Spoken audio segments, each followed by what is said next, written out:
বট গাছের মূলটি বড়, পাতাটি ছোট, আরো ছোট ফল। তাই বলে কি কখনো শুনেছেন ফল ছোট হয় ফেলেছে চোখের জল? নীরবে সহ্য করে হাজার মানুষের অত্যাচার, কখনো প্রতিবাদ করে না, কারণ সে নয় এতটা স্বার্থপর। মানুষ রূপে কিছু আছে বট গাছের মতো, ডালপালা ছড়িয়ে গড়তে চায় কালো পাহাড়ের সাম্রাজ্য। তাদের কারণে গরিব দুঃখীদের মাঝে পান্তা ভাতও জোটে না, কোনো কোনো সাজে বেড়েছে অনেক পণ্যের দাম। গরিব মানুষ কিনতে গিয়ে ঝরাচ্ছে তাদের গায়ের ঘাম। সংসারের ঘানি টানতে গিয়ে তিনি আজ অনেক ক্লান্ত। তার মতো কেউ হবে না বাবা নামের সেই বটবৃক্ষ।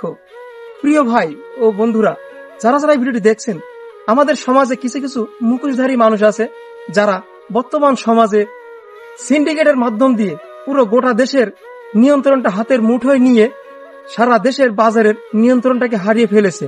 তাদের কারণে বাজারে ঊর্ধ্বগতি দামের কারণে